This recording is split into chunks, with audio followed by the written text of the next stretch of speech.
I think one of the most underrated parts of JJK is the horror element, and as we get closer to Halloween here, I want to make a video talking about some of my favorite horror elements of JJK and just how it can be genuinely creepy. Spoilers as always, and let's get into it, my friends. So, Rika Orimoto, Yuta's deceased slash now alive as a cursed spirit girlfriend, she is a crazy case of something just horrific happening to a child. Rika tragically is struck by a car and dies at the age of 11, and when this happens, such a violent death creates her body into a cursed spirit. Cursed spirit that spawns from this violent death looks nothing like Rika, but carries forward her personality and her love towards Yuta. She wants to protect Yuta at all costs. As a mere child, Yuta had to witness the death of one of the people he loved the most and see them return as a horrific creature that would not leave him alone for the rest of his life. Of course, this is no fault of Rika herself, but this is just the nature of the JJK universe. If someone dies without being killed by cursed energy, there is a chance that they return as a cursed spirit, and if they are attached to someone as much as Rika was to Yuta, this can happen, and it's just a tragedy and one of the most horrific things in JJK in general. Gege released a character profile for Rika that has some really interesting information. So Rika's mother died suddenly from unknown causes when Rika was 5. 2 days before entering elementary school, Rika and her father got lost mountain climbing. 1 week later, Rika was found alone and rescued from a shelter near the summit. At the hospital, she met Yuta, who was being treated for pneumonia. They later ended up going to the same elementary school. Next, this gets a little crazy. So her father was never found and his death was never confirmed. Aware of how her appearance is perceived, Rika sometimes manipulates adults. I don't really know what this means. Maybe she just, I don't know, looks innocent. Rika was taken in by her grandmother on her father's side, who strongly believes that Rika killed both of her parents. What? Maybe Rika isn't as innocent as we all thought she was, and maybe that can explain why she's such a powerful curse and just so immensely strong, as she had some dark tendencies before she had even died.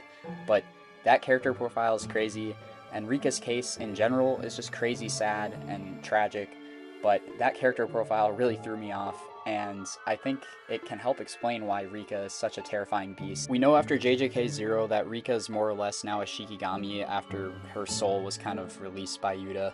So, glad to see she's at rest now, but what a horrifying case. The next horrific element of JJK I want to touch on is Geto slash, more importantly, Kenjaku. I want to talk about Geto just because of the nature of his ability, having to absorb these horrible cursed spirits and literally eat them into your body. You kind of have to wonder, is this a driving factor towards his insanity? Like, having to ingest all of these evil, completely dark beings has got to do something to your soul. As corrupted and twisted Geto had gotten through his life, and at the end of his life being such a villain that he was, I don't think this compares at all to the uncanny nature of Kenjaku's ability and body hopping. There's something extremely disturbing to me about, jumping into someone's body and taking over every mannerism, every thought, every dream that person had ever had. And this happens to Geto, of course, Kenjaku taking his body over, but, he also inhabited many bodies before. And you come to think, how many people went by day to day not even knowing that the person they were talking to wasn't who they really were?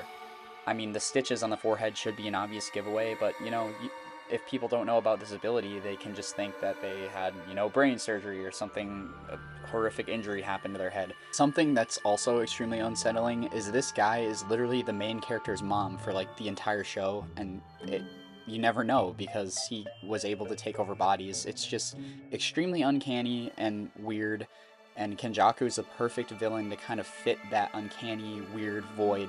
He doesn't really have a discernible goal, and he's just kind of manipulating people, taking over bodies. He's just a shadow, and that's what I think I love most about the character, but it absolutely adds to the horror. To end off the Kenjaku segment here, I just want to show this fake leak, which of course doesn't matter because it's fake, but this panel here says, "I'm not Yuta Akatsu," and just imagine how horrifying that would have been if that was revealed at the end of the manga, or, set up another story.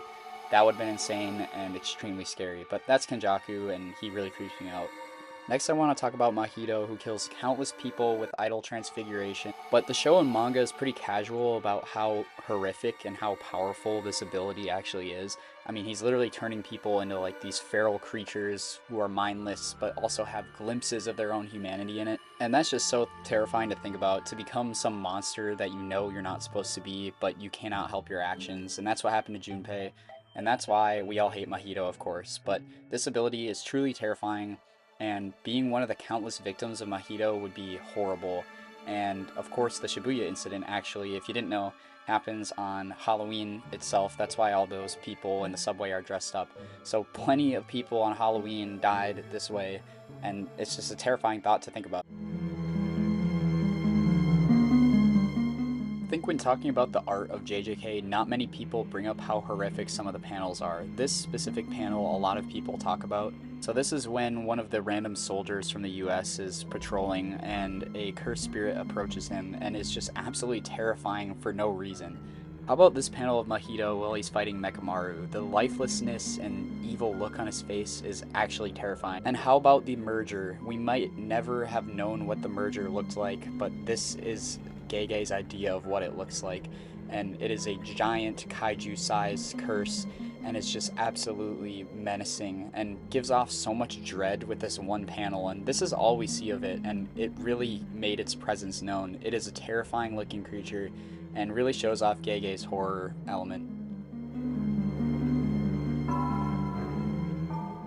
One of the most horrifying pieces of art from JJK are the inside cover arts, which depict scenes where likely curses have taken place and no people exist. As you can see in a lot of these images, there's either death or a curse hanging around, but we never ever see a living person in these images. This goes to show where there are cursed spirits, humans have a hard time living. And although sometimes they do coexist with people and kind of live around us, these images show that there's something so unsettling and terrifying about it that people don't want to be around. The additions of a hiding cursed spirit or maybe some blood in the corner really give off a unsettling and creepy vibe here, and I think Gege did a great job portraying the world he was building here.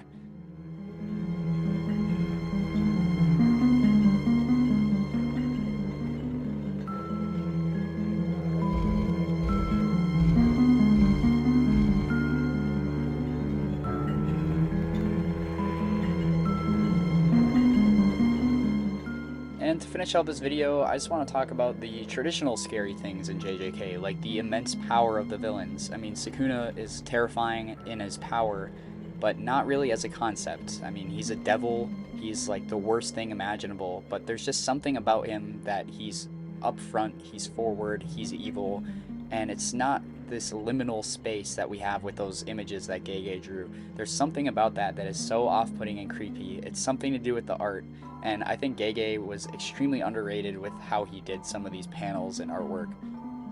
It's almost the idea that something's there that you cannot see and doesn't belong there, but is still there, hiding just out of sight or lurking in a hidden corner.